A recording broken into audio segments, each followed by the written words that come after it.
Hello. How is everybody? I hope that your uh, I hope that your Wednesday is going slightly better than mine is at the moment.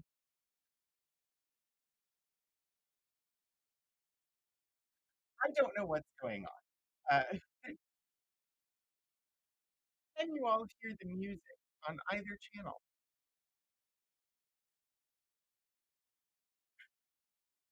Um, let me see who's here. Matt M33, hello. Yeah. Actually, is that a goose? It might be a goose or a I don't know.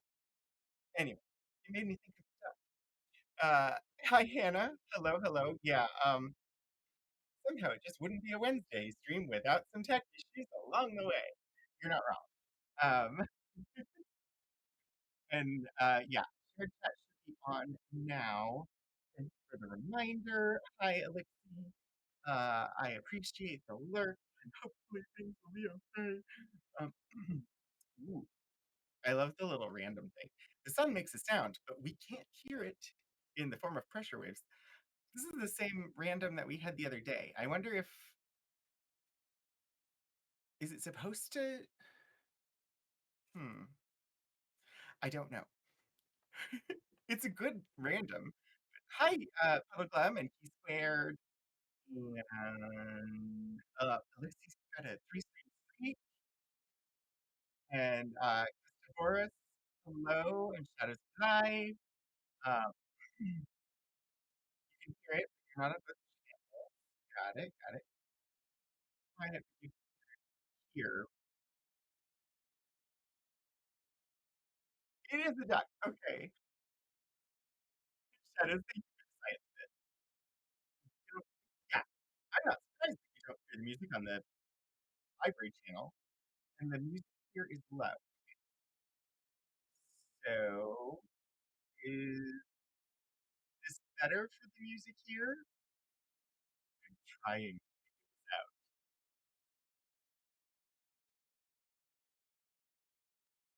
Still not giving us music. That was the audio issue I was trying to solve.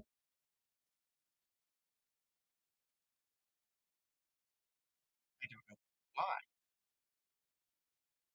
I've got out why.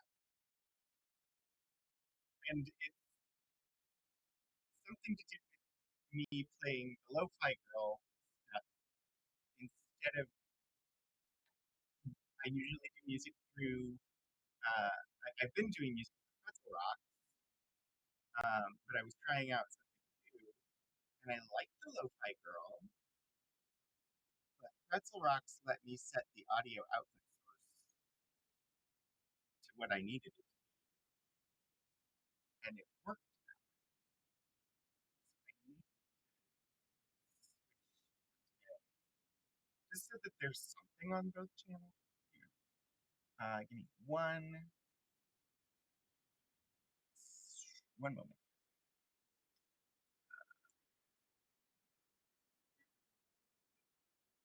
That go away. Yeah.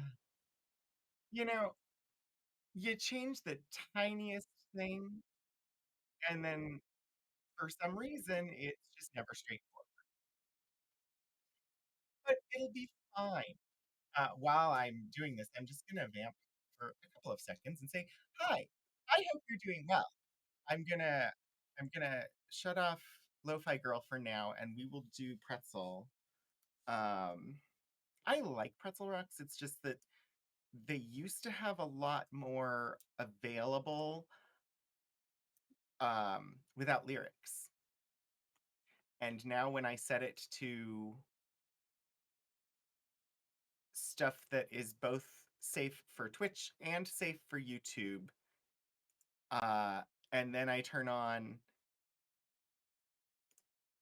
to tell it that I don't want lyrics, suddenly the number of tracks that are available drops to almost nothing. So that's why I was sort of looking for an alternative.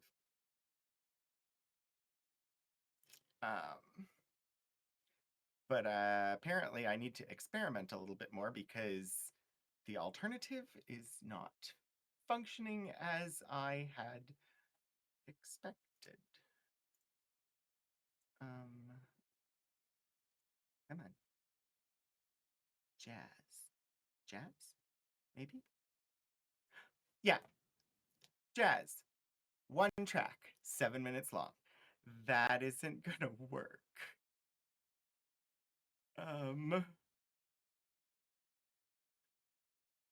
Sure.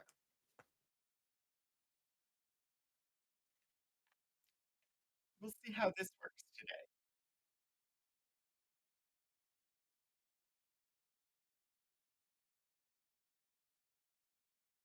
Question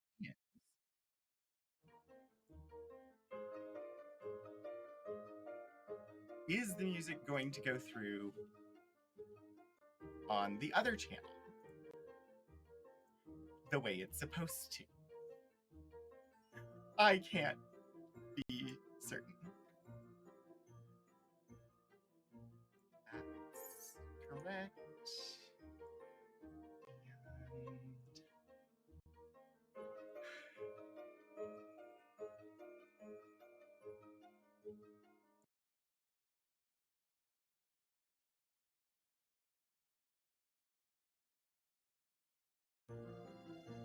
Okay. I think I have music and voice on both channels now. And it's just going to be classical because that one had 74 tracks without lyrics that are marked as okay to go. So I hope it works.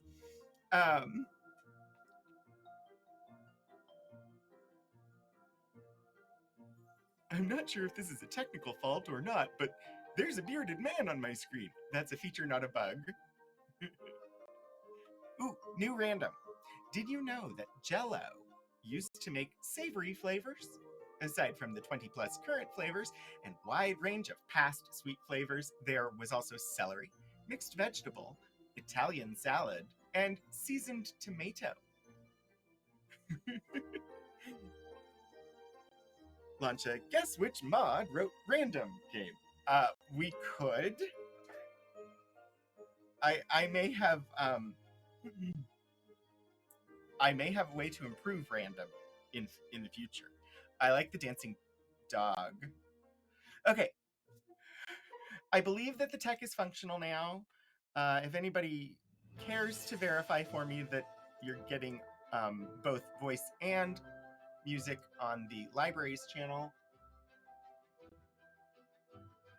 but based on my audio monitoring, it appears that that should be the case. I don't know. Better way to run the random command, but yeah, no. The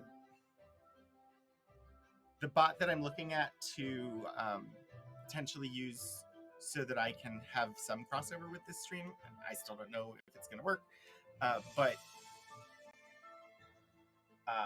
Firebot has some options that will make that command a lot easier. Anyway, hi. I apologize for the fact that we are now 30 minutes in and I haven't done the opening. Hi. I am Rogan27, aka Anthony Wright J. Hernandez. I'm the Community Collections Archivist here on Virginia Tech, and you're here for Archival Adventures, a once a week show that I do from Archives and Special Collections here at Virginia Tech, Special Collections and University Archives, technical naming. Anyway, and we look at things from our collections, and usually I don't know what they are, and we have fun and learn things. And yeah, so that's the plan. Since we're looking at historical materials, we do like to take a gander and just remind ourselves of the history of the institution. Virginia Tech acknowledges that we live and work on the Tutelo and Monacan people's homeland, and we recognize their continued relationships with their lands and waterways. We further acknowledge that the Morrill Land Grant College Act of 1862 enabled the Commonwealth of Virginia to finance and found Virginia Tech through the forced removal of native nations from their lands in California and other areas in the West. Virginia Tech acknowledges that its Blacksburg campus sits partly on land that was previously the site of the Smithfield and Solitude plantations, owned by members of the Preston family. Between the 1770s and the 1860s, the Prestons and other local white families that owned parcels of what became Virginia Tech also owned hundreds of enslaved people. Enslaved black people generated resources that financed Virginia Tech's predecessor institution, the Preston and Olin Institute, and they also worked on the construction of its building. Um, so, yeah, we just like to make sure that we don't forget the history. So, what are we looking at today? You're great at looking at things. It's all in the eyeballs. Detective Zen. I like that. Also, hi, Meridu. Sort of snuck in. I almost missed you. Today, our archival adventure will take us into the rare books collection. And we're going to look at some first editions of notable authors. I don't exactly know what notable means, but I think they're all notable. I don't know. This was a topic that Jules picked, and it sounded interesting. It's one that I hadn't previously thought of, and so I've got first editions of various items here. You're welcome to take a gander at the list. I have the list is organized in chronological order. And these are not our only first editions, but funnily enough, it's not super easy to search specifically for things that are first editions. Our stuff is not designed to be found with that data point, so it was rather interesting to try and find all of this. I hate to breach this because it's touchy. Will any of that have to change because of the political situation? Oh, I don't know, honestly. I have had no instruction as to a removal of those land and labor acknowledgements.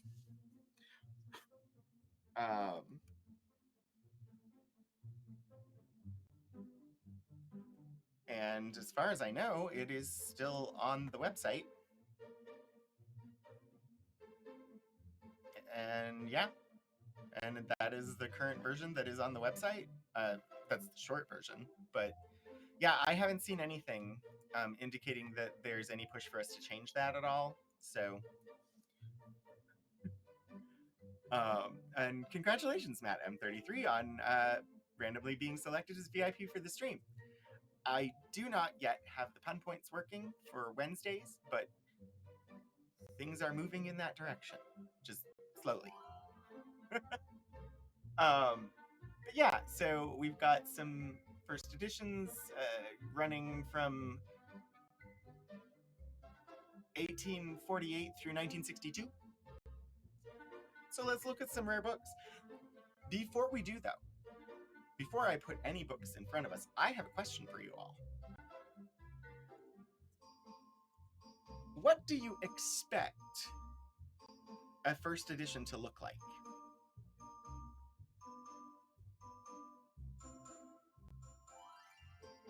Do you have any thoughts as to what a first edition would look like? A book! Cookies!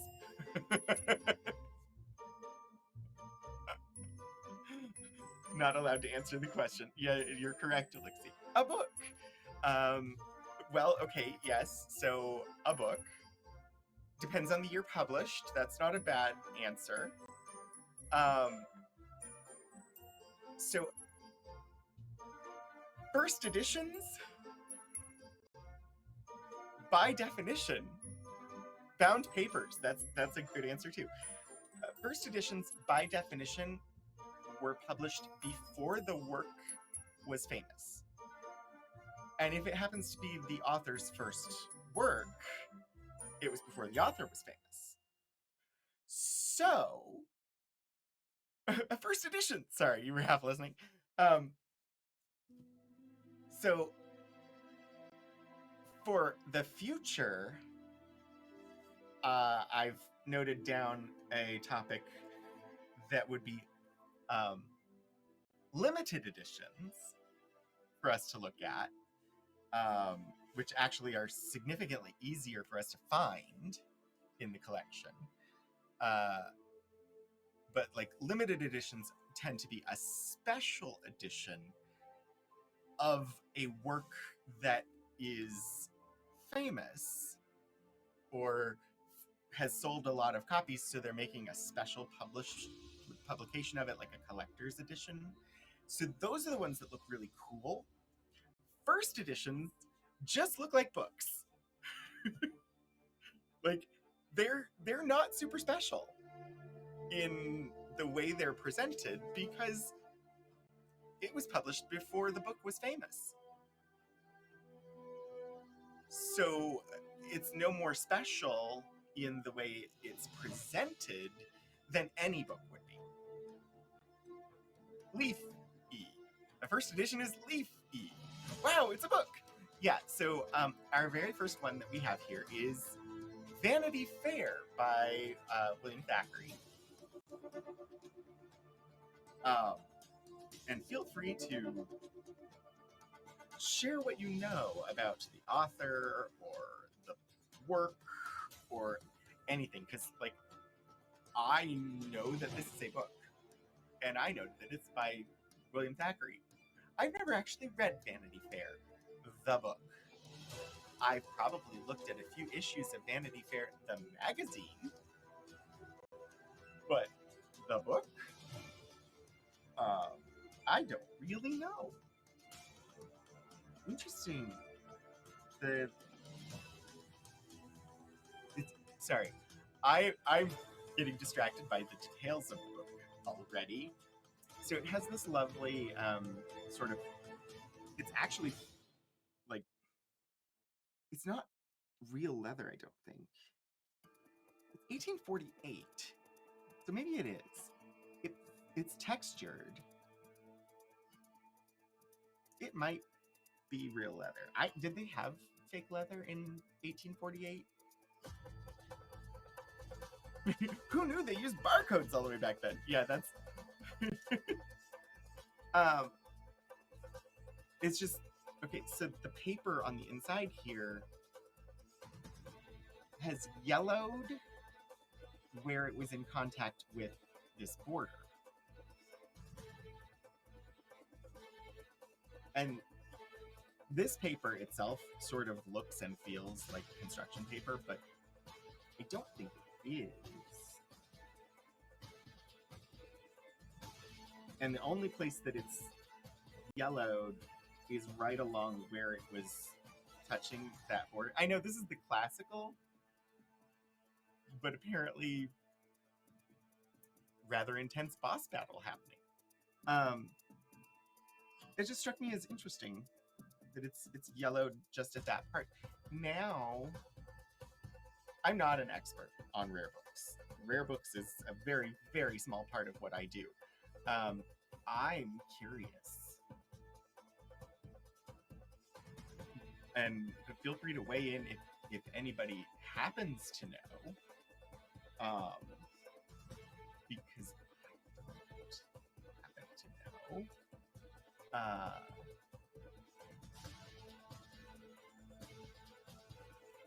But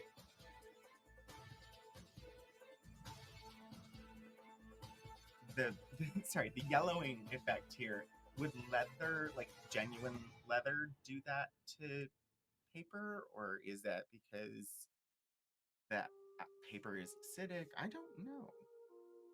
When was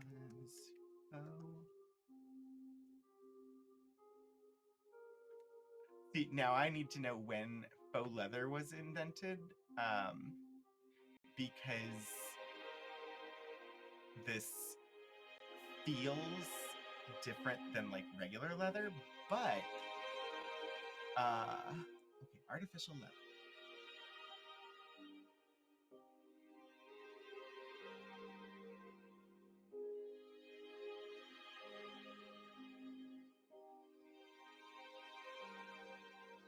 One of the earliest artificial leathers was Prestoff, invented in the 19th century in Germany, made of specially layered and treated paper pulp,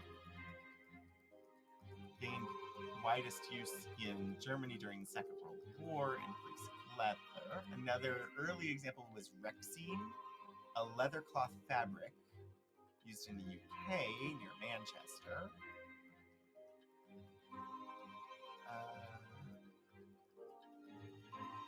It really doesn't seem like there was very much in the way of artificial leathers until around the 1920s when faux leather was invented.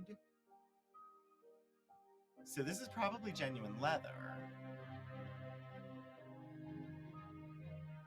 It's just, it doesn't quite feel like genuine leather to the touch. Based on the new music we won, quite possibly. When pleather was used. Oh, see, pleather, that is going to be even newer.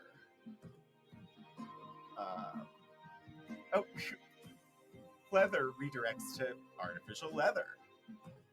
Thanks.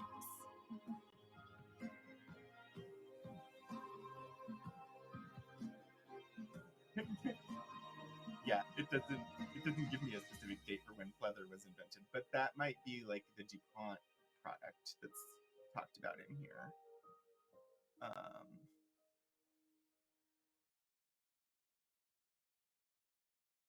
Poromerics are made from a plastic coating, usually a polyurethane on a fibrous base layer, typically a polyester.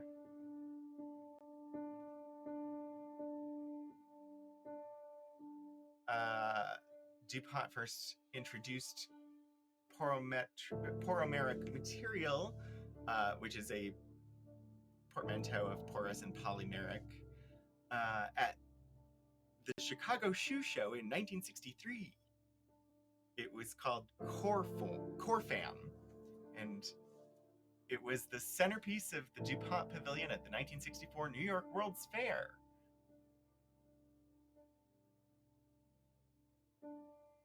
Then they withdrew it from the market in 71 and sold the rights to a company in Poland. Then there was Leatherette. Leatherette is the one that's common in bookbinding and was common on 20th century cameras. And this honestly feels more like leatherette than leather. But I think it's too old to be bound in leatherette. Sorry, this complete digression, but it's the first thing that struck me was like,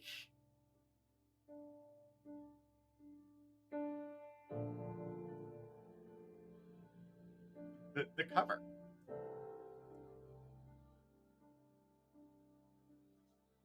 As far as I know, this has not been recovered.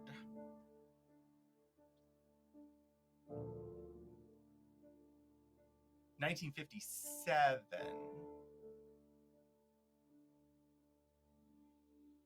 seems to be like the earliest mainstream use of genuine imitation leather, now known as pleather. Naugahyde was 1914.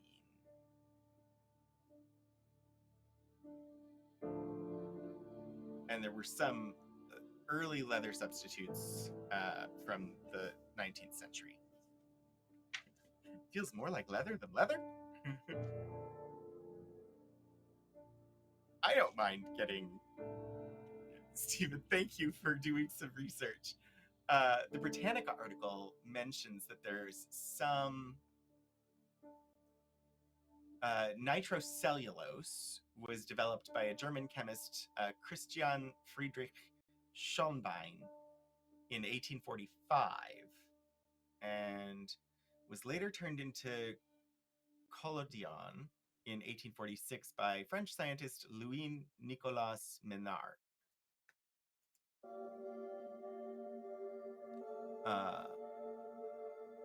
Collodion was used as a protective coating in wound dressings, and it was later applied to fabrics. Fabricoid was the next one, and it was 1910.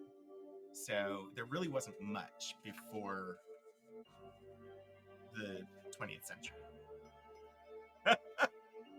Anyway, this has a note in it that just says first edition, £12. So this first edition of Vanity Fair was apparently £12.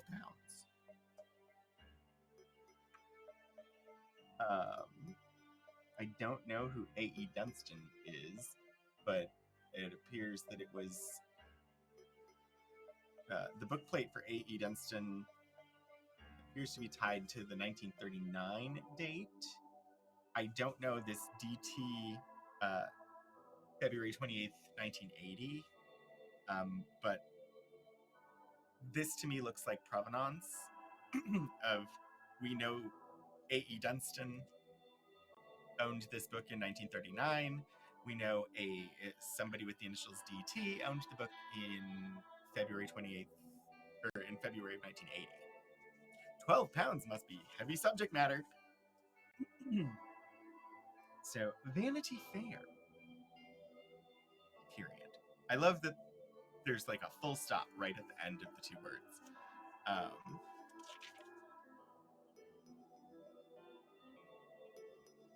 You know. Sorry, I am still distracted by the materials. It may have been recovered at some point. The way that this is, there's like a little flap of paper here.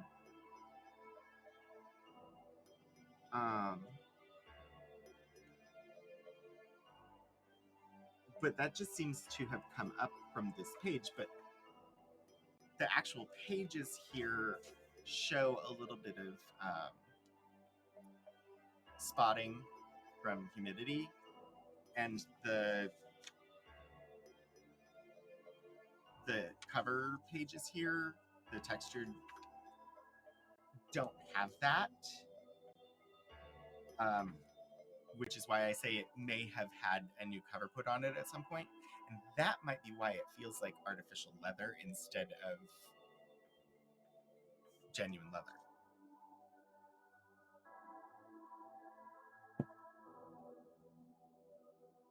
Yeah, you know, I think, do you see the difference in color? The spine here is brown, and the covers themselves are like black. So I don't know. I can't be certain. If we had it recovered or like sent it for conservation work and they put new covers on it, we would probably have a record of it somewhere, but I haven't looked.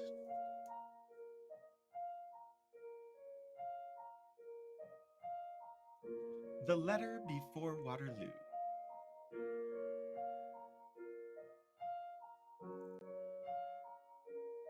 Vanity Fair, a novel without a hero by William Makepeace Thackeray.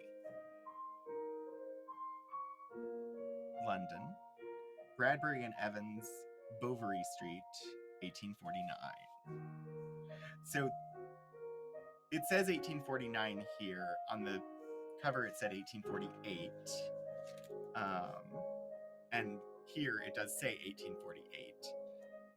Vanity Fair, a novel without a hero, with illustrations on wood and steel by the author.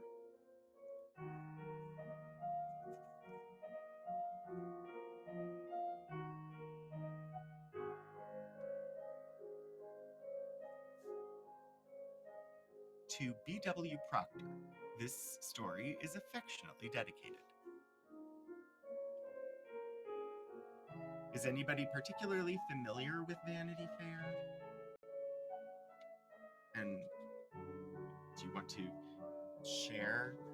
I'm not super familiar, so it appears that there is a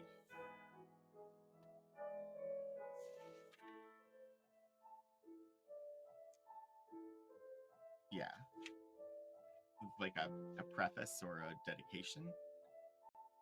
Before the curtain. It's really short, so I'm going to read it.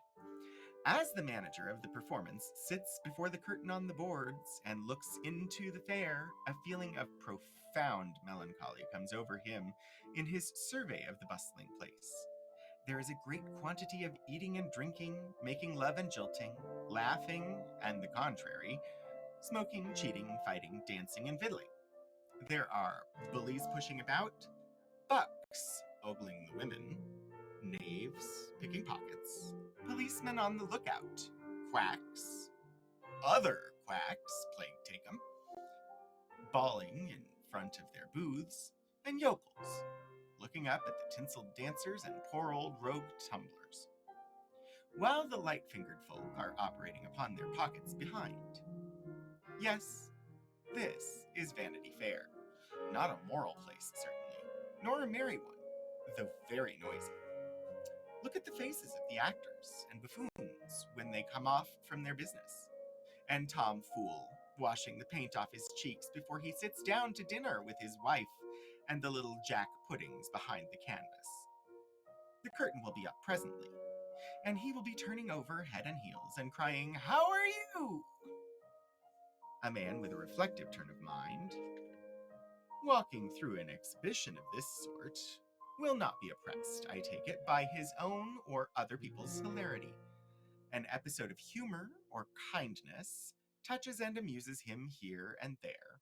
A pretty child looking at a gingerbread stall, a pretty girl blushing whilst her lover talks to her and chooses her fairing. Poor Tom Fool, yonder behind the wagon, mumbling his bone with the honest family which lives by his tumbling. But the general impression is one more melancholy than mirthful. When you come home, you sit down in a sober, contemplative, not uncharitable frame of mind, and apply yourself to your books or your business. I have no other moral than this to tag the present story of Vanity Fair. Some people consider fairs immoral altogether, and eschew such with their servants and families. Perhaps they are right. But persons who think otherwise, and are of a lazy or a benevolent or a sarcastic mood, may perhaps like to step in for half an hour and look at the performances.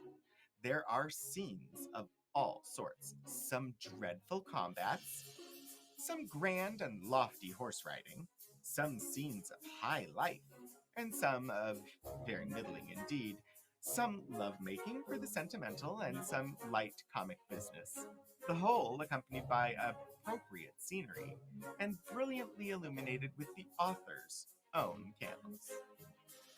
What more has the manager of the performance to say? To acknowledge the kindness with which it has been received in all the principal towns of England, through which the show has passed, and where it has been most favorably noticed by the respected conductors of the public press, and by the nobility and gentry. He is proud to think that his puppets have given satisfaction to the very best company in this empire. The famous little Becky puppet has been pronounced to be uncommonly flexible in the joints and lively on the wire. The Amelia doll, though it has had a smaller circle of admirers, has yet been carved and dressed with the greatest care by the artist. The Dobbin figure, though apparently clumsy, yet dances in a very amusing and natural manner. The little boy's dance has been liked by some, and pleased to remark the richly dressed figure of the wicked nobleman, on which no expense has been spared, and which old Nick will fetch away at the end of this singular performance. And with this, and a profound bow to his patrons, the manager retires, and the curtain rises. London, June 28th, 1848. That's a really, really interesting introduction. Because it's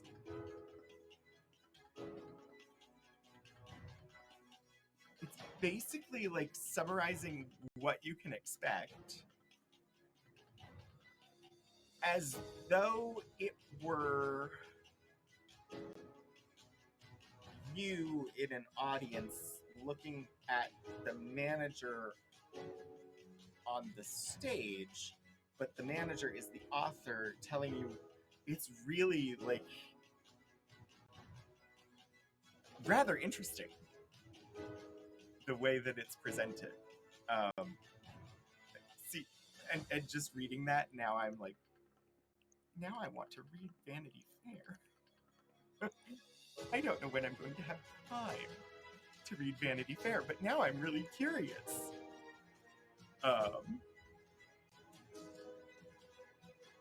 And also, I'm going to do a quick lookup.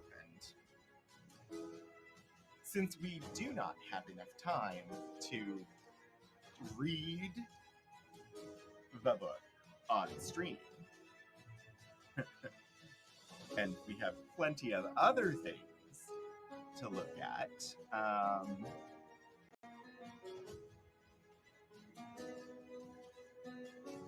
I'm picking one of these illustrations to pull up while I do some internet searching.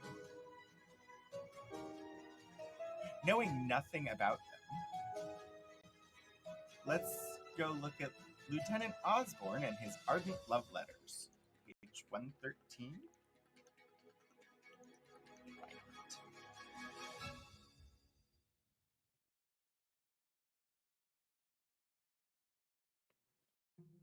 Oh, I love this. Okay, so the plates themselves, you've got text, and then you've got a blank page, because on the other side of this blank page is the illustration, and if there was text here, you would see text through the picture.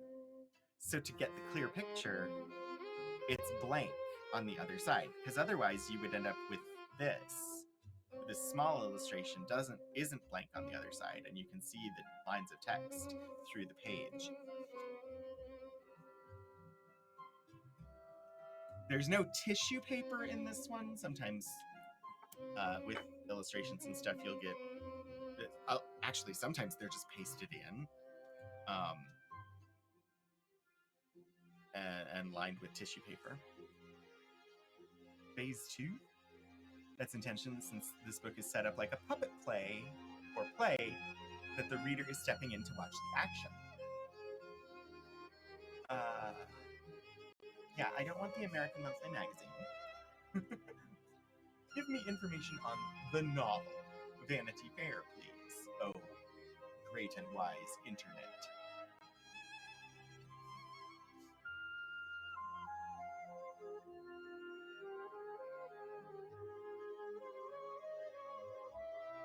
I'm deciding what source to look at. Yeah, we'll go for Encyclopedia Britannica again, because why not? I'll bring it up on screen, and we can look at it together. Or, you can keep looking at the book itself, and I can just read part of it. But yeah, I don't mind showing the website here for a second. Vanity Fair, novel by Thackeray. A novel of early 19th century English society, published serially in monthly installments from 1847 to 1848, and in book form in 1848. I did not have time to look this one up and see what it was published serially in, so I don't know if we have what it was published in as a serial. One of the later ones I do have that, but I just didn't have time to look for this one. Oh, it's a serial novel. Okay, I don't think we have the serial novel.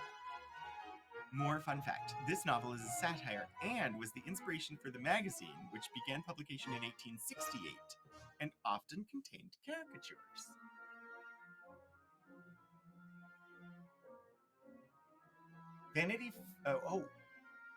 His previous stuff was published under pseudonyms. Vanity Fair was the first work he published under his own name. Takes its title from the place designated as the center of human corruption in John Bunyan's 17th century allegory Pilgrim's Progress.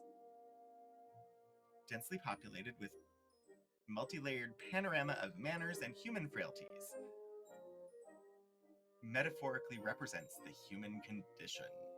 deals mainly with the interwoven fortunes of two women, the well-born, passive Amelia Sedley and the ambitious, essentially amoral Becky Sharp. The latter perhaps the most memorable character Thackeray created. Huh. It's really interesting to me that, like, I am completely unfamiliar with these characters, even. Like, I've been aware of it as a work, but I've never seen any of the movie adaptations. I've never read it. It's just been there, and I never. And somehow it doesn't have enough. I'd be curious if I do manage to read it, which I probably will at some point because I will listen to the audiobook now. I'd be curious how many cultural references that are just sort of ubiquitous came from this novel. Hi, Neogets.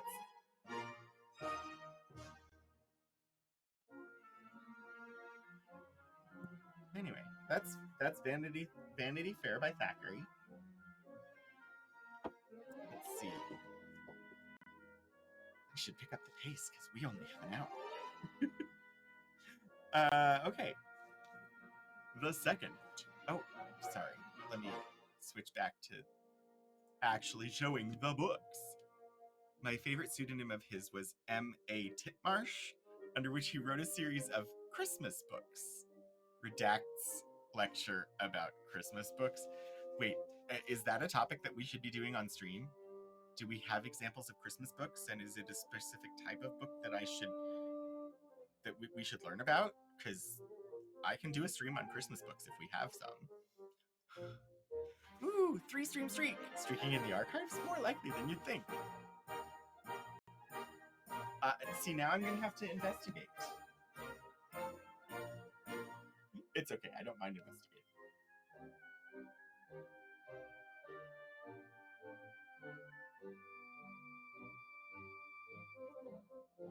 This is my note to myself. I have colorful, essentially Jenga blocks, with little strips of dry erase tape on them, and little markers so that I can write myself notes. Just a Victorian format like the serial novel or 3-volume novel. Okay. Perfect place for streaking. Climate control should be. Is carrying a lot of weight in that sentence, Detective Zen.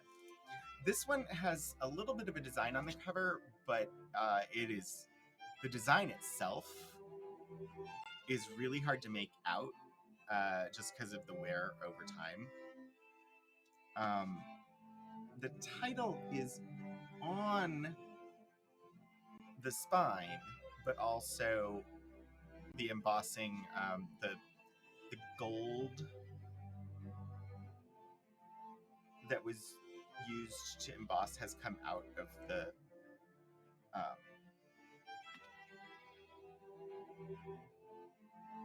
I don't know what those are called. The portion that's been embossed, little cavities that it makes. My brain won't give me a term for that right now. But anyway,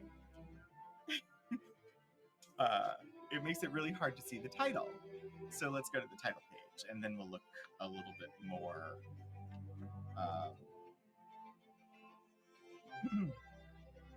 This one, 10,000.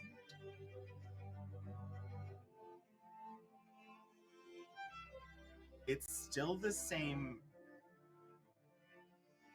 original publication year, so it's still first edition. But I'm thinking 10,000 means that this was a later printing of the first edition. 12 Years a Slave, narrative of Solomon Northup, a citizen of New York, kidnapped in Washington City in 1841, rescued in 1853, from a cotton plantation near the Red River in Louisiana. Auburn, Derby and Miller, Buffalo, Derby, Orton and Mulligan, London, Sampson Low, Son and Company, 47 Ludgate Hill, 1853. Indents. Thank you, Shadows of Life. I couldn't come up with the term. Easy to take for granted, the modern standard publisher page in books. You're not wrong. First edition with 7 full-page illustrations. I don't know who wrote that note, but regulations?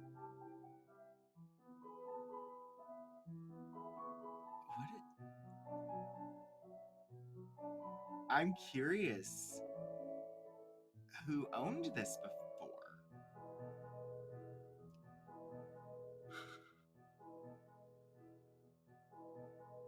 First, each member may keep a book 2 weeks and must then forward it to the member whose name stands next on the list. Second, any member who retains a book longer than the specified time must pay a fine of 3 cents for every day the book is so detained. Third, every member must enter the date when she receives the book opposite her name. Mrs. Julius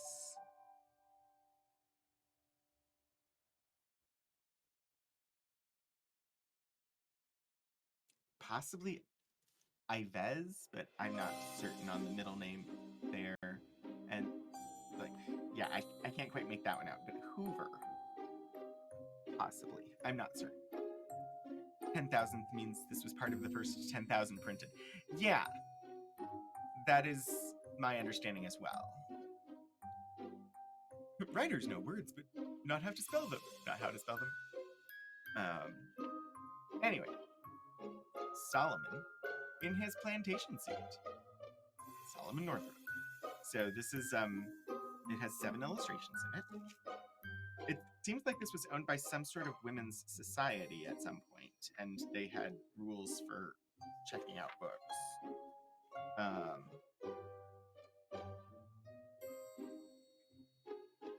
Entered according to Act of Congress in the year 1853 by Derby and Miller in the Clerk's Office of the District Court of the Northern District of New York.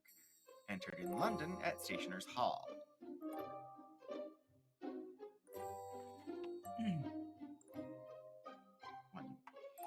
Wait. The text is very, very small, so we're going to zoom in further. Rather than me lifting the book up to the camera, I'm just going to bring the camera closer to the book. It is a singular coincidence that Solomon Northup was carried to a plantation in the Red River country, that same region where the scene of Uncle Tom's captivity was laid, and his account of this plantation and the mode of life there and some incidents which he describes form a striking parallel to that history. Key to Uncle Tom's Cabin, page 174. To Harriet Beecher Stowe, whose name throughout the world is identified with the Great Reform, this narrative, affording another, Key to Uncle Tom's Cabin, is respectfully dedicated. I did not know that it was dedicated to Harriet Beecher Stowe. The text is so tiny. This is just the introductory stuff, but look at how this is. I don't have a ruler, but I have a measuring tape. And this text, I don't know what the font size would end up working out to, but it is 1/16 of an inch in height. Which is really freaking small. It's like trying to read the text on a quarter.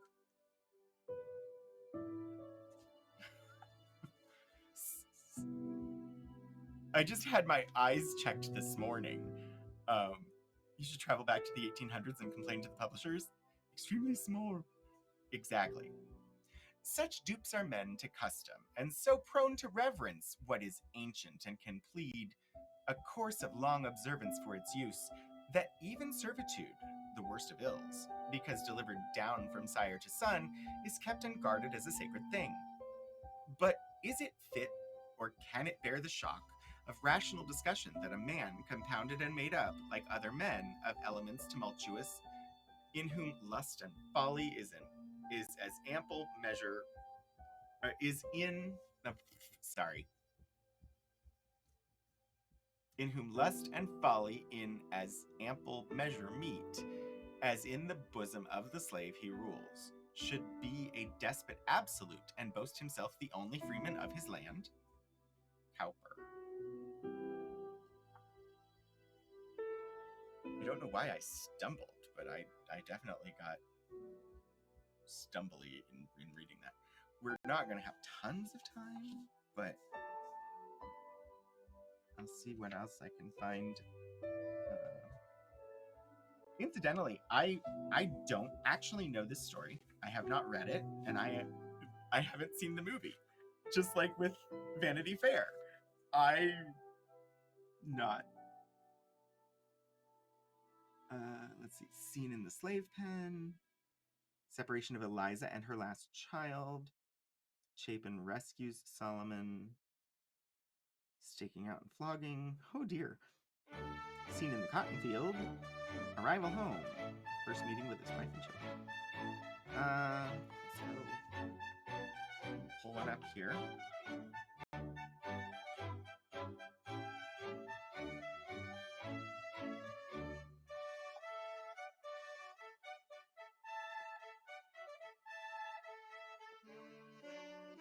This is separation of Eliza and her last child. This book is not going to remain open without my hands actively involved. There is a movie. There is a movie based on this book. The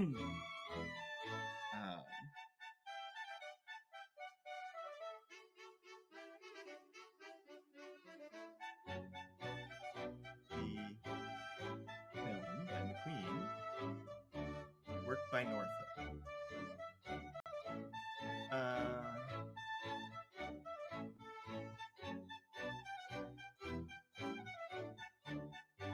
So Solomon Northup, the author, was an American farmer, laborer, and musician whose experience of being kidnapped and sold into slavery was the basis for his book, 12 Years a Slave.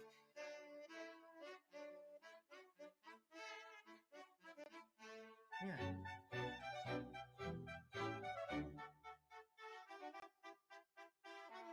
That's interesting. Now, see, I'm gonna also need to have that on my to-read/watch list.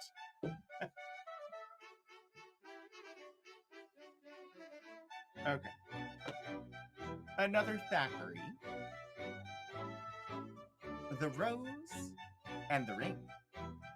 I know nothing about this one. I had never even heard of this one.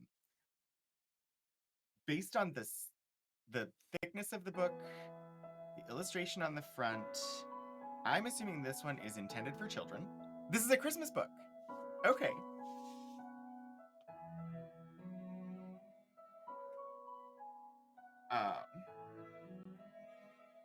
Published in time for Christmas gifting.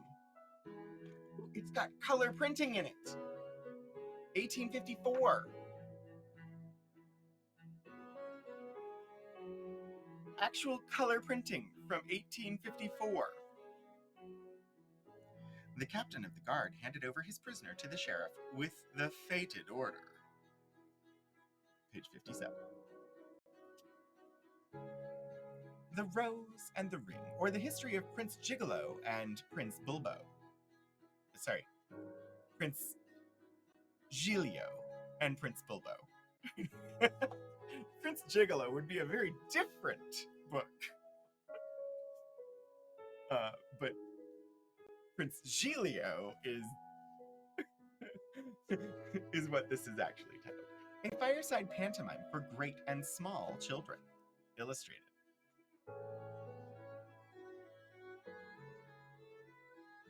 Oh my. We have a picture here of William Makepeace Thackeray, the author. Ooh, there's a prelude. So let's look at the prelude. Prelude, whatever. It happened that the undersigned, Prince Bilbo and Prince Jello, got it. It happened that the undersigned spent the last Christmas season in a foreign city where there were many English children. In that city, if you wanted to give a child's party, you could not even get a magic lantern or buy Twelfth Night characters, those funny painted pictures of the king, the queen, the lover, the lady, the dandy, the captain, and so on, with which our young ones are wont to recreate themselves at this festive time. My friend Miss Bunch, who was governess of a large family that lived in the piano nobile of the house inhabited by myself and my young charges. It was the Palazzo Poniatowski at Rome, and Messrs. Spillman, two of the best pastry cooks in Christendom, have their shop on the ground floor. Miss Bunch, I say, begged me to draw a set of Twelfth Night characters for the amusement of our young people. Piano nobile is small something.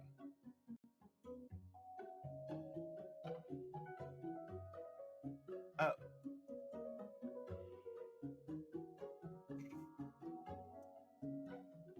This says that it's Italian for noble floor or noble level, but piano means small. So why piano doesn't mean floor, does it? Now I'm questioning all of my music education.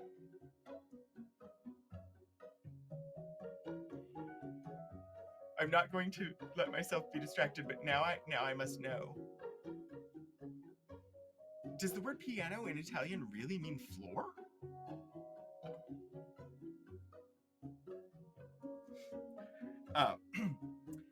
She is a lady of great fancy and droll imagination, and having looked at the characters, she and I composed a history about them, which was recited to the little folks at night and served as our fireside pantomime.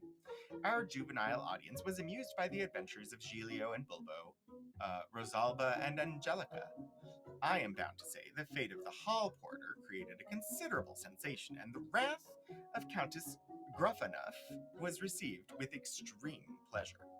If these children are pleased, thought I, why should not others be amused also?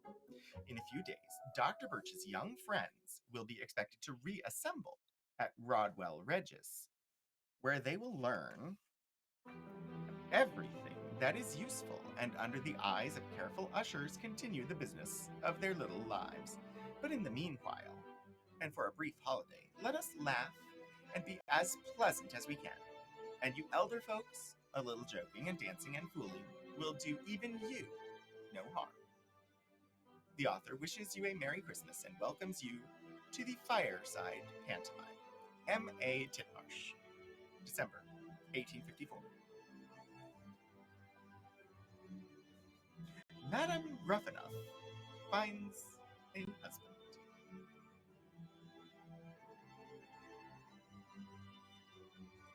Interesting.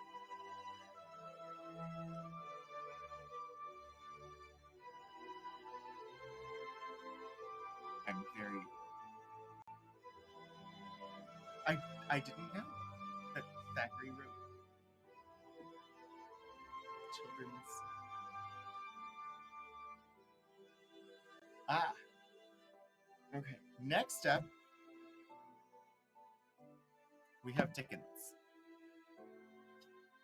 This one you can see the spine is coming off of. Hard Times by Charles Dickens.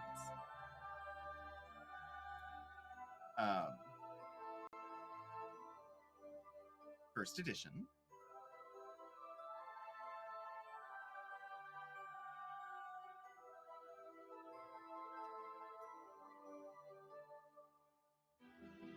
author reserves the right of translation.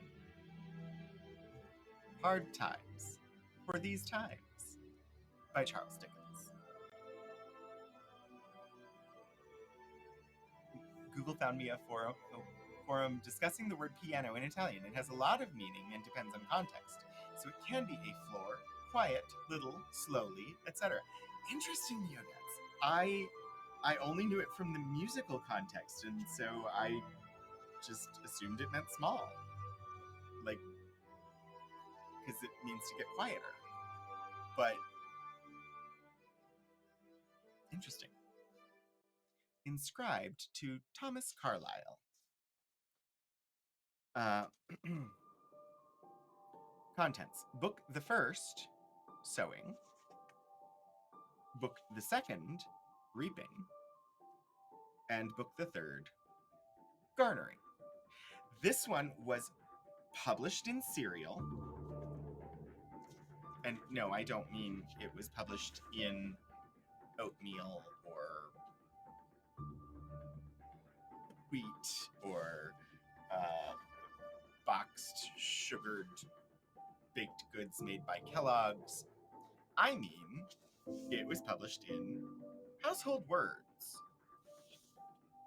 a magazine edited by Charles Dickens. So while that is the first edition of the fully published novel, the actual first edition is here in Volume 7 of Household Words, a weekly journal conducted by Charles Dickens, from the 5th of March to the 27th of August. So this was 1853. I don't know precisely which date it starts on.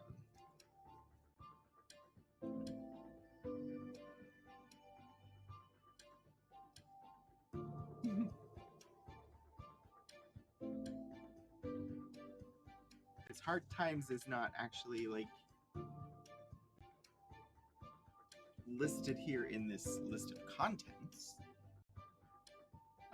But is that list of contents for this March issue? I don't know.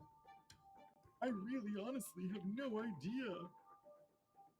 Okay, let me look, because I pulled this because this is the one.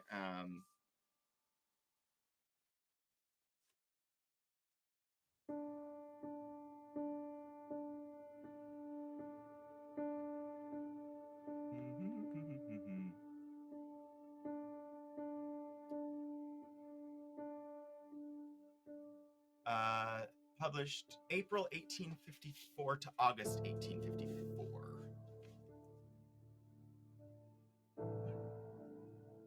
Are we serious? I swear it said 53, which is why I pulled this one. But now this says 54. 1 April and 12 August 1854. Well, that's frustrating. We do have, but it would be volume 8, apparently, and I pulled volume 7. Sadness abounds.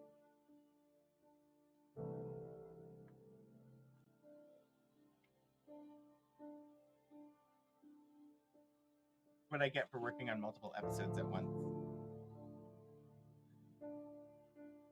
Yeah. I don't have the right volume of the serial to find the original of Hard Times. I don't know anything about Hard Times.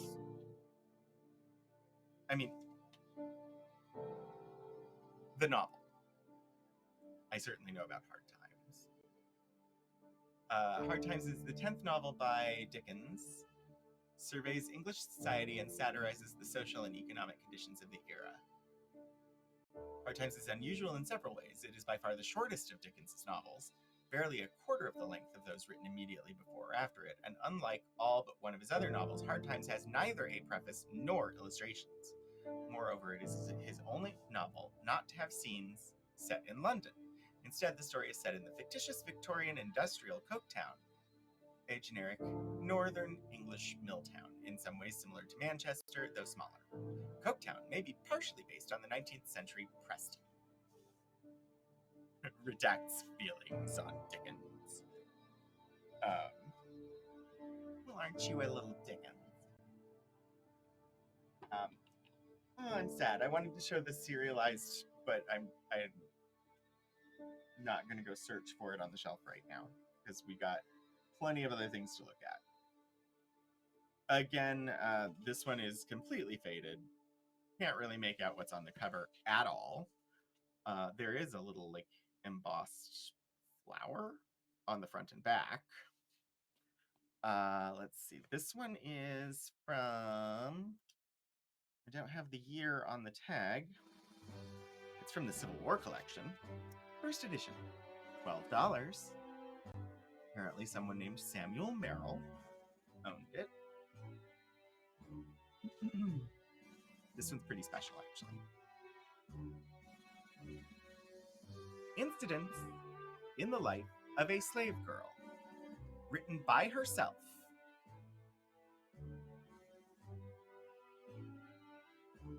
Again, super tiny writing.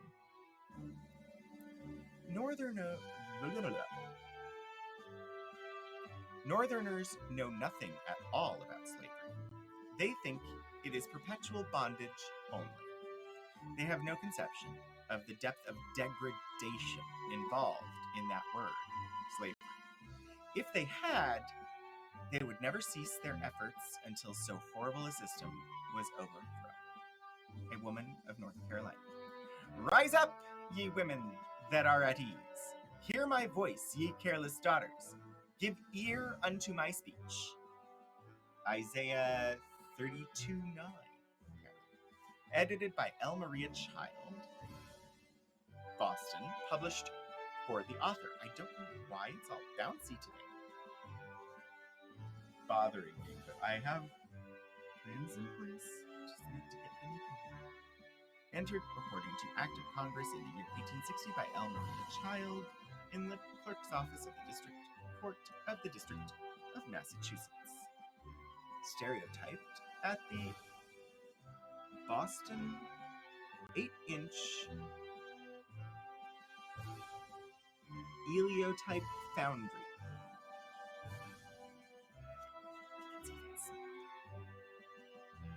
Lydia Maria Child, also an author, poet, columnist, and writer of household management guides.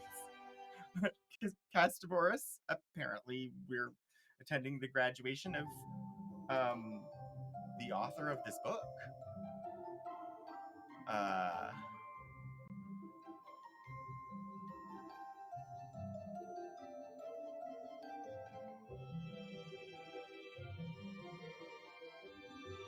It does not say anywhere in the opening all of that stuff that we just looked at. Nowhere did it actually say the name of the author. It told you who edited it, Lydia Maria Child, but it didn't tell you who wrote it. Incidents in the Life of a Slave Girl, written by herself. Autobiographical narrative published in 1861 by Harriet Jacobs, an abolitionist who described her experiences while enslaved in North Carolina. It is one of the most important and influential slave narratives, and it is a landmark in African American literature. Jacobs uses the name Linda Brent in Incidents in the Life of a Slave Girl. She describes how she is enslaved by Dr. Flint, a pious churchgoer who sexually harasses and abuses her. She eventually escapes him and makes her way to the north. That's as much of the Encyclopedia Britannica article I can read because that one is behind the paywall. But that gives me a little information. Did they ever make a movie of this? I haven't looked, and I'm going to.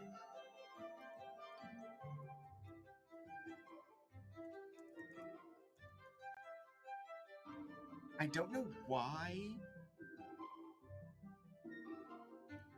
the camera is like extra bouncy today. It's more bouncy than normal, and it's bugging me. She was well known at the time, and I think the goal was to add weight to this book.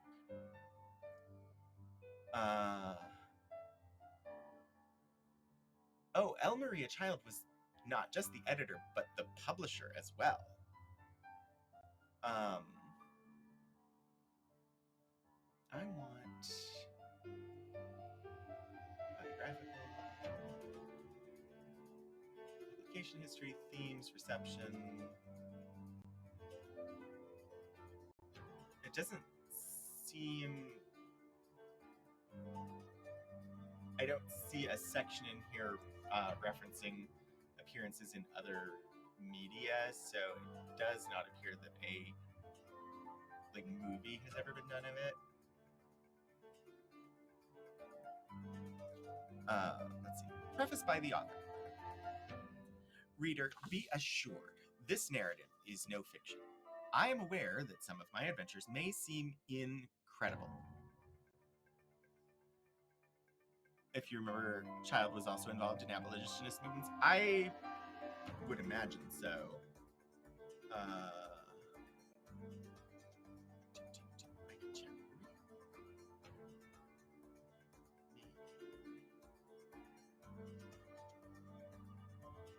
I just have to find where her name was.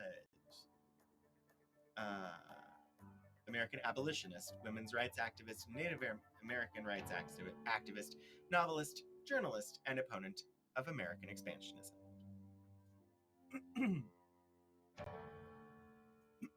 Reader, be assured this narrative is no fiction. I am aware that some of my adventures may seem incredible, but they are, nevertheless, strictly true. I have not exaggerated the wrongs inflicted by slavery. On the contrary, my descriptions fall far short of the facts. I have concealed the names of places and given persons fictitious names.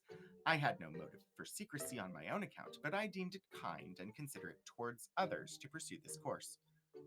I wish I were more competent to the task I have undertaken, but I trust my readers will excuse deficiencies in consideration of circumstances. I was born and reared in slavery, and I remained in a slave state 27 years. Since I have been at the North, it has been necessary for me to work diligently for my own support and the education of my children. This has not left me much leisure to make up for the loss of early opportunities to improve myself, and it has compelled me to write these pages at irregular intervals, whenever I could snatch an hour from household duties. When I first arrived in Philadelphia, Bishop Payne advised me to publish a sketch of my life, but I told him I was altogether incompetent to such an undertaking. Though I have improved my mind somewhat since that time, I still remain of the same opinion, but I trust my motives will excuse what might otherwise seem presumptuous. I have not written my experiences in order.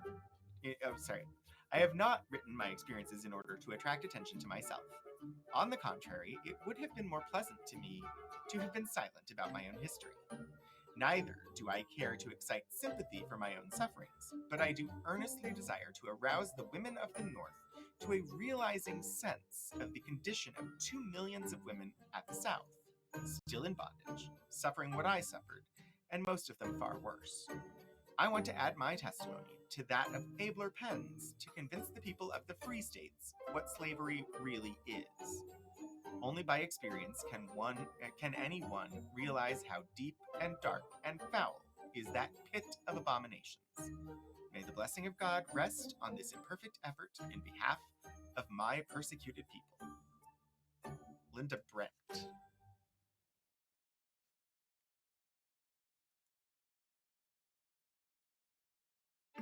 Which was the pseudonym she used. I'm going to skip the introduction by the editor because we have more things to look at, but this one is a lovely addition.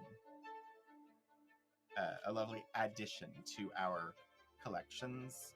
Having a first edition of that is really rather special.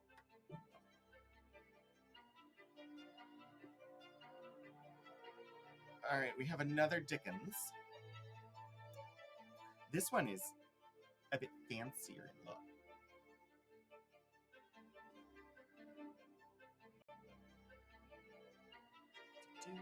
No more Dickens. I know nothing of this one either. I had never heard of this one. I love the little marbling on it. And let's see, Uncommercial Traveler by Dickens.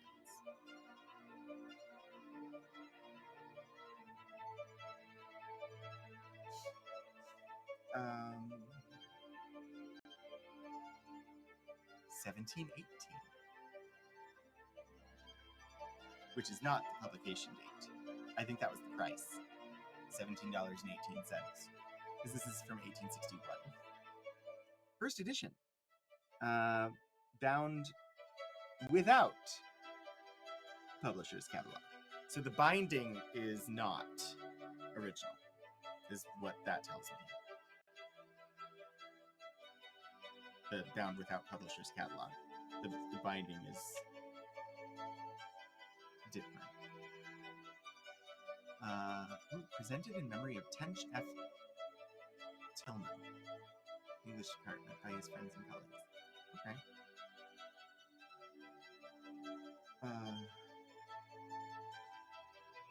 They're mean. MDCCCLXI.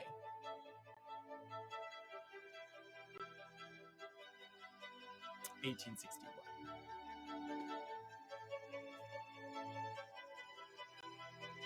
But you're gonna make me translate Roman numerals to get the date? Preface.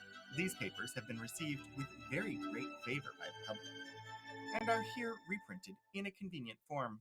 The series is, for the time, complete, but it is the Uncommercial Traveler's intention to take to the road again before another winter sets in, December 1860. What is this?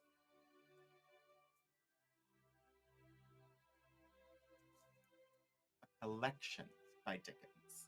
A collection of literary sketches and reminiscences written by Dickens, published in 1860 to 1861.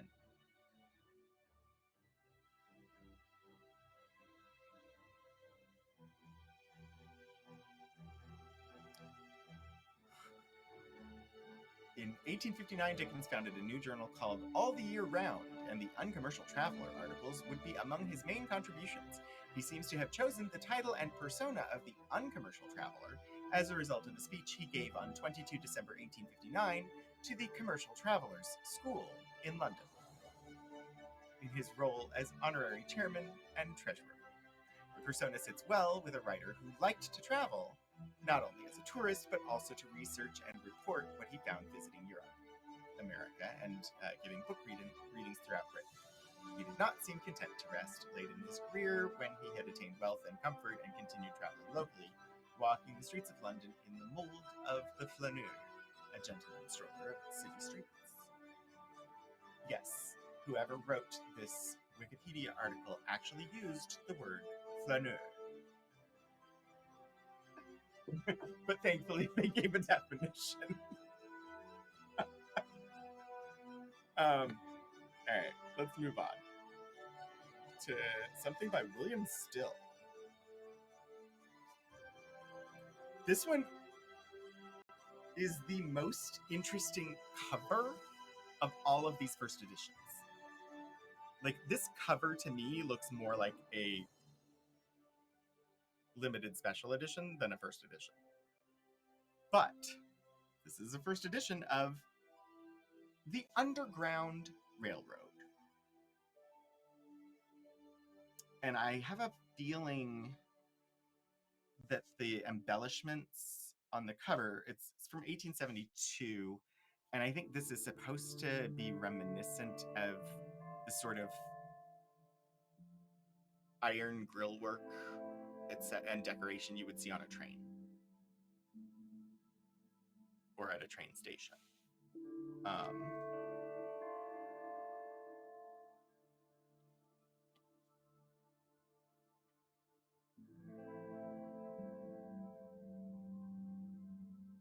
And I'm not certain that it's the original cover either. It could be recovered, but I don't know. William Still, the author, in sketch.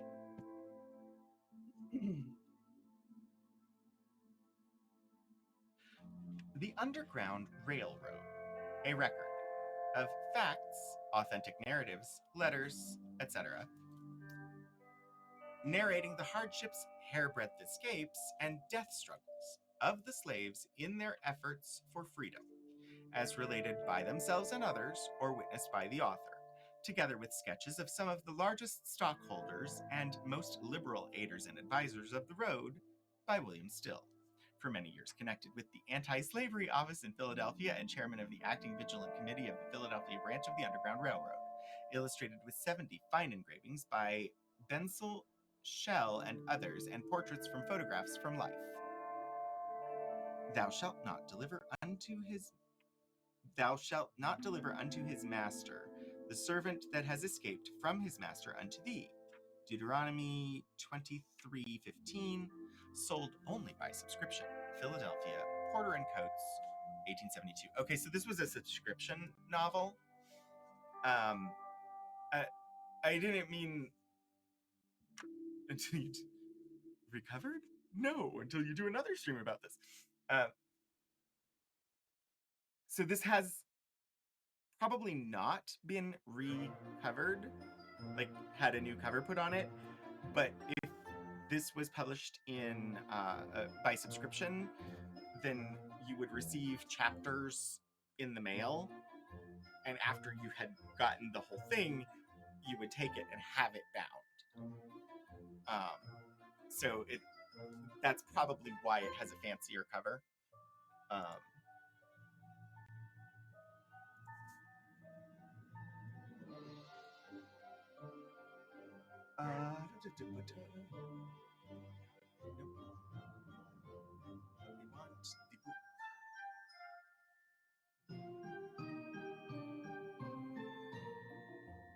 Interesting. It's described here as The Underground Railroad Records, is an 1872 book by William Still, who is known as the father of the Underground Railroad. It is subtitled all of that stuff that I just read. Chronicles the stories and methods of some 649 slaves who escaped to freedom via the Underground Railroad. Still assembled his carefully compiled and detailed documentation about those that he had helped into the pages of the Underground Railroad records.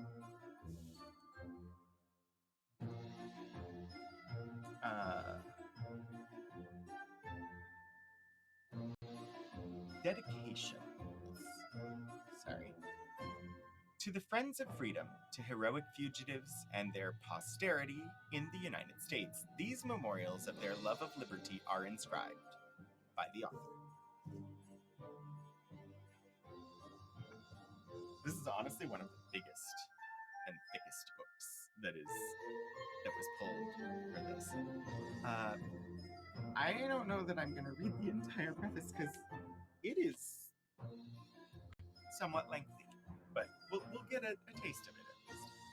Whereas the position of William Still in the Vigilance Committee connected with the Underground Railroad as its corresponding secretary and chairman of its active subcommittee gave him peculiar facilities for collecting interesting facts pertaining to this branch of the anti-slavery service, therefore resolved that the Pennsylvania Anti-Slavery Society request him to compile and publish his personal reminiscences and experiences relating to the Underground Railroad. That was the resolution, and then he responds to the resolution in his preface, which is like 6 pages long. But let's see.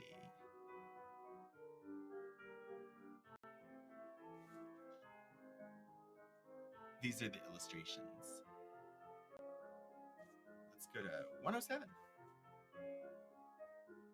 And we'll look at one of the illustrations and then we'll continue looking. This one is the illustration is escaping from Alabama on top of a car. I hope that you will remember John Thompson, who passed through your hands, I think, in October 1857, at the same time that Mr. Cooper from Charleston, South Carolina, came on. I was engaged at New York in the barber business with a friend, and was doing very well when I was betrayed and obliged to sail for England very suddenly, my master being in the city to arrest me. London, December 21st, 1860.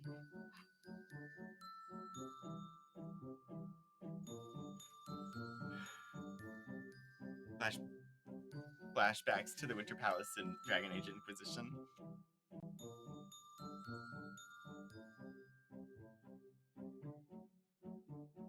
This one is really neat. And yet another thing that I just sort of wasn't really fully aware of. I didn't know there was a volume printed that like recounted people's like the stories of it. I was unaware. All right. I also didn't study literature and rare books or anything like that. So this next one's from 1886. The cover is this lovely blue and red stripes. It is called Tell My Horse, and it is by Zora Neale Hurston. Oh, it was the music that was taking you there? I haven't really been paying attention to the music. I'm just glad that it doesn't have lyrics.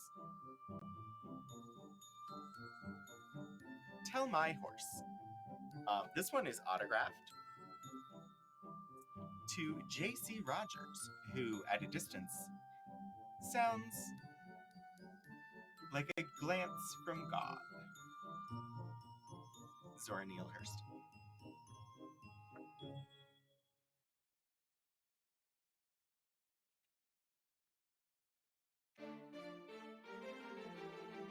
Sending the sacred waterfalls at Sodio.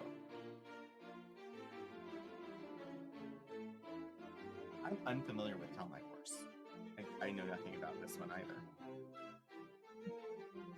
Copyright 1938 by Zora Neale Hurston, made in the United States of America, to Carl Van Vechten. God's Image of a Friend.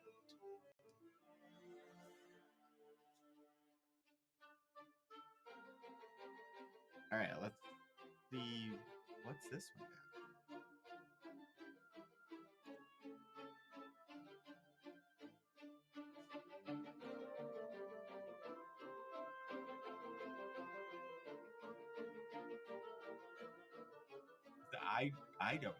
I don't know this one at all. If anybody does know, feel free to share, because I have not yet located the information, and time is somewhat short.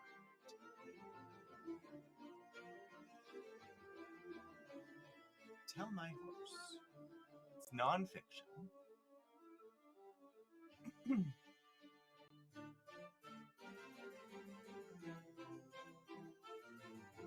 By the mid-1930s, Hurston had published several short stories and the critically acclaimed Mules and Men, a groundbreaking work of literary anthropology documenting African-American folklore from timber camps in North Florida.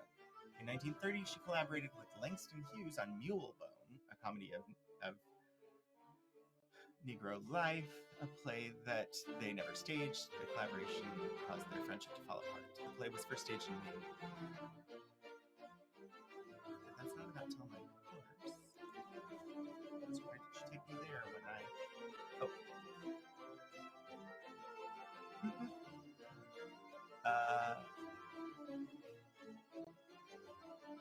Okay, apparently the subtitle of it, Tell My Horse, Voodoo and Life in Haiti and Jamaica, documenting her research on rituals in Jamaica and Haiti.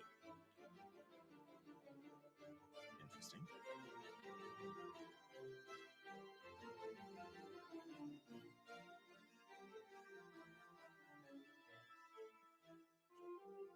It strikes me as somewhat funny that we have a signed first edition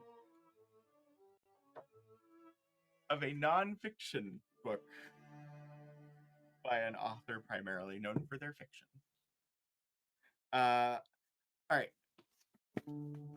The next two I have are both by H.G. Wells.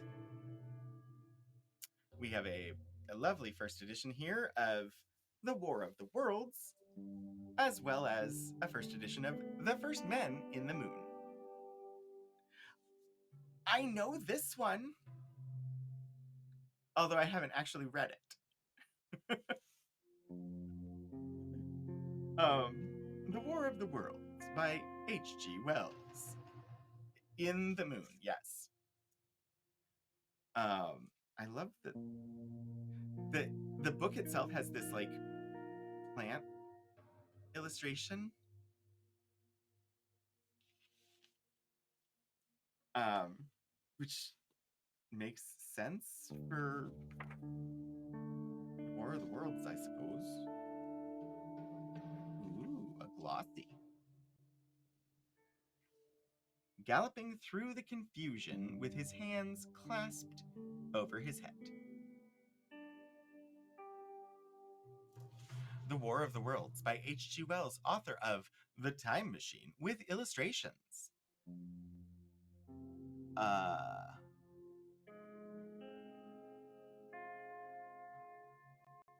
I have no idea.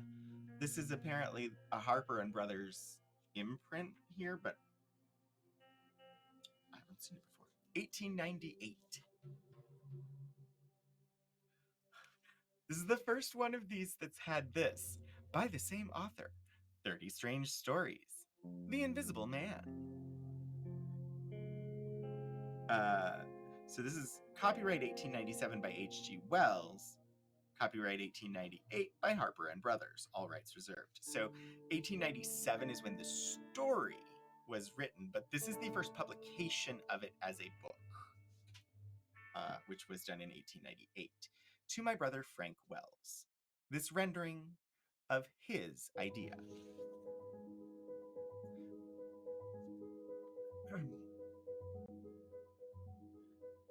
But who shall dwell in these worlds if they be inhabited? Are we or they lords of the world? And how are all things made for man? Kepler, quoted in The Anatomy of Melancholy.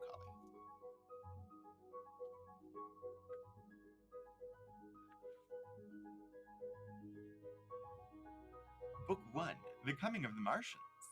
The Eve of War, The Falling Star, on Horsell Common, the cylinder unscrews, the heat ray in Chobham Road. How I reached home Friday night, the fighting begins, in the storm, at the window, what I saw of the destruction of Weybridge and Shepperton, how I fell in with the curate, in London, what had happened in Surrey, the exodus from London, the Thunder Child, Book 2, The Earth Under the Martians. Underfoot, what we saw from the ruined house, the days of imprisonment, the death of the curate, the stillness, the work of 15 days, the man on Putney Hill, Dead London, and Wreckage. Just reading the book chapters, like, I've seen movies, I've listened to like radio plays, I've encountered this story in multiple forms. And the only one I can think of that follows these book titles like in order and basically hits all of them is Jeff Wayne's musical version of the War of the Worlds, which incidentally is ridiculously good. And I'm sad that the film of Jeff Wayne's musical version of the War of the Worlds that came out on Apple TV was only briefly available to watch in the US, and I never got a chance to watch it. Now it's region restricted to Britain. Um,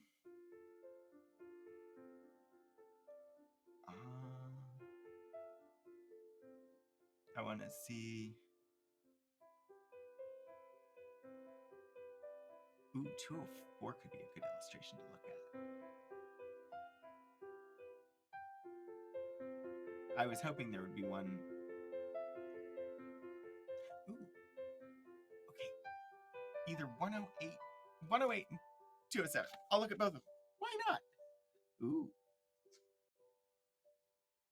This is not the page I was going for, but projected by means of a huge parabolic reflector. About 5 minutes left, yeah. There's one more I definitely want to get to today, so we'll do that real quickly here. Lots to find. Nope. I contrived to paddle. I was hopeful that there would be an illustration that went along with the Thunderchild, but I don't think there is. Unless here in like the Exodus from London. Oh, there it is. In another moment, he was cut down. It's the Martian machine destroying the Thunderchild, which is an ironclad. Which, if you've been paying any attention to the other episodes of the stream, we know about ironclad from the Civil War Engineers Journal.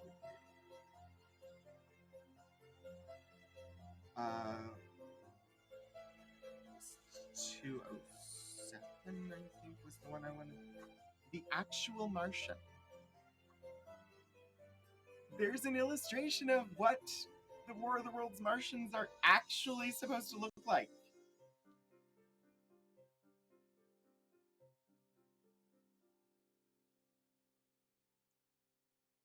It looks a bit like a squid.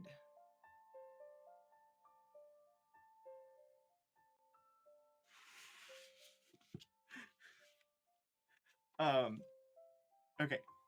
I don't know anything about the first men in the moon, but we have the first edition here of it. This is not the one that I wanted to do last. There's one more I want to look at, but I was progressing in great leaps and bounds. Wait, the first men in the moon. 3,000 stadia from the earth to the moon. Marvel not, my comrade, if I appear talking to you on super-terrestrial and aerial topics. The long and the short of the matter is that I am running over the order of a journey, and I have I have lately made. Lucian's Incaromenipus. This is from 1901. So a couple years, like 3 years after the War of the Worlds. First Men in the Moon. Working Town Centre in the UK has statues of the aliens. Oh, Woking. From the original. That's amazing. The First Men in the Moon by the English author H.G. Wells is a scientific romance, originally serialized in the Strand magazine and the Cosmopolitan. Wells called it one of his fantastic stories. The novel recounts a journey to the moon by the two protagonists, a businessman narrator, Mr. Bedford, and an eccentric scientist, Mr. Cavor. Bedford and Cavor discovered that the moon is inhabited by a sophisticated extraterrestrial civilization of insect-like creatures they call selenites. The inspiration seems to come from the famous 1865 book by Jules Verne, From the Earth to the Moon, and the opera by Jacques Offenbach from 1875. Verne's novel also uses the word selenites to describe inhabitants of the moon. Comparable to Aldous Huxley's Brave New World, the book appears to be an introspective reductio of Wells's own eugenic and especially socialist ideals in favor of more nuanced versions. Okay, there should be one last one for us to gander at quickly. This being a first edition of The Great Gatsby by F. Scott Fitzgerald. And the reason I wanted to get this one on here is that this one is also signed by the author.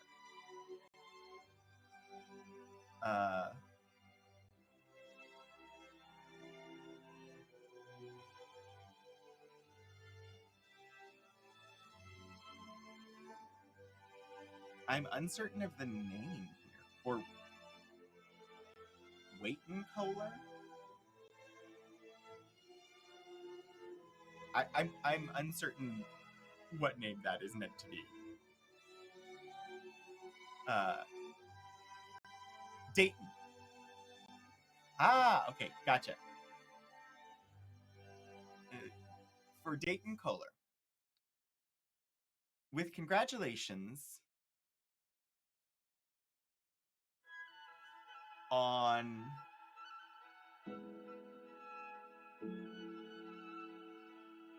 I can't read this.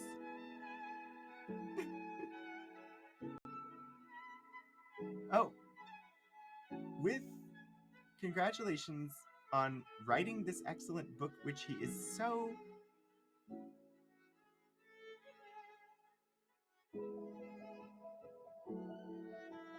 proud as to present me with. So I don't think it's proud. From his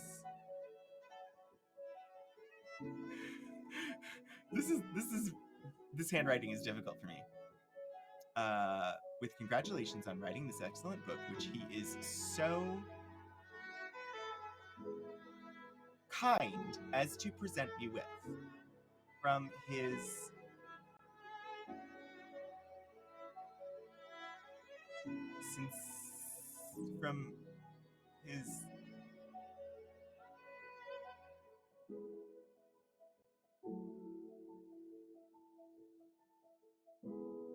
sincerely. It's the red as who isn't F. Scott Fitzgerald, Blacksburg, Virginia, 1934. Yeah, from his, sincerely, from his hand. It's the red as who isn't.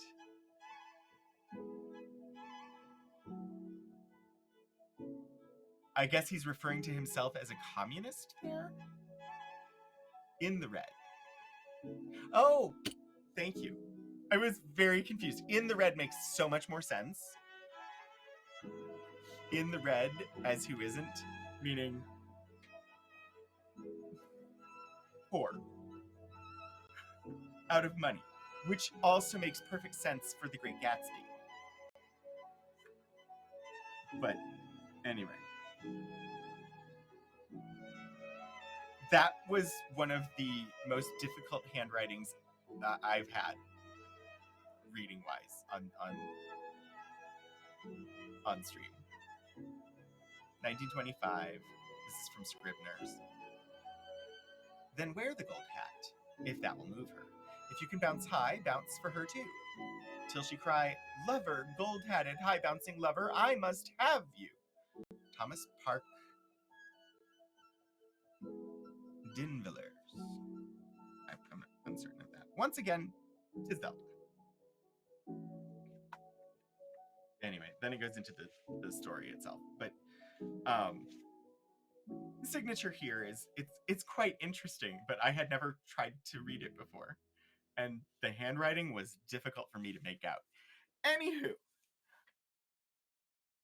I hope you all thought taking a look at these first editions was interesting. I had grabbed the first edition of Ulysses by James Joyce as well, but we've looked at that one before. And then the others, we've also got first editions of A Farewell to Arms by Hemingway and The Wild Years by Hemingway. But The Wild Years is like a actual like pocketbook.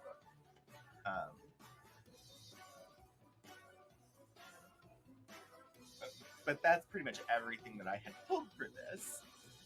Hopefully it was interesting for you. It was kind of interesting for me.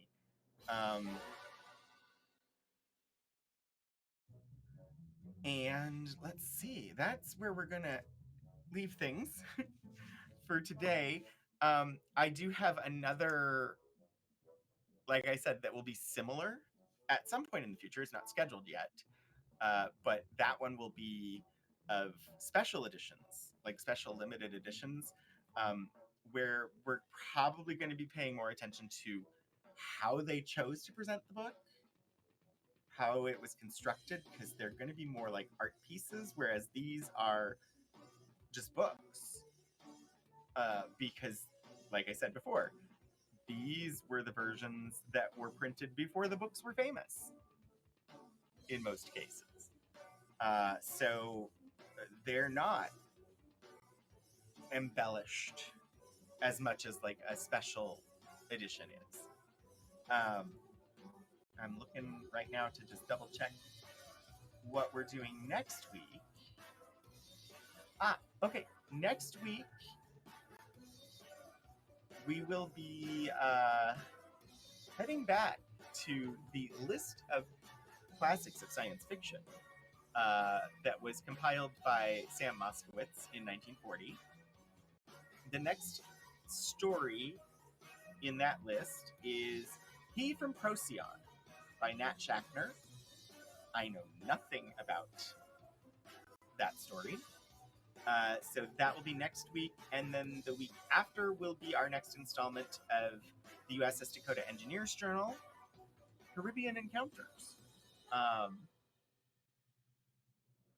So that's some things to look forward to. Let me see who is streaming and where we might want to go. All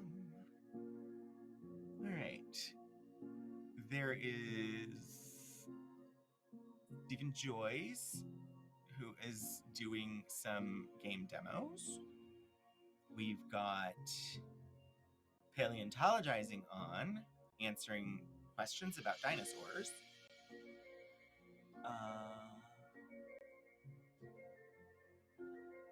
The Monterey Bay Aquarium is on with the Moon Jelly Camp.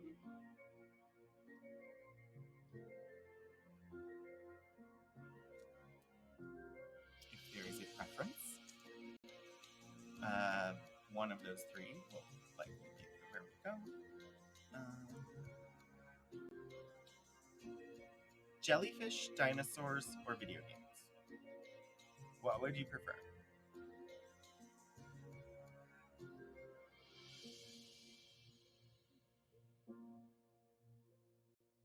All right, if you're not gonna jump in with an answer, then we're gonna pop on over for some video games because Steven was in the chat earlier, so we'll pop in over there.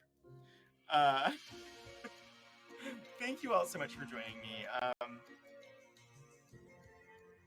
I really, really enjoyed doing the show, and I'm glad that you popped in and hung out today.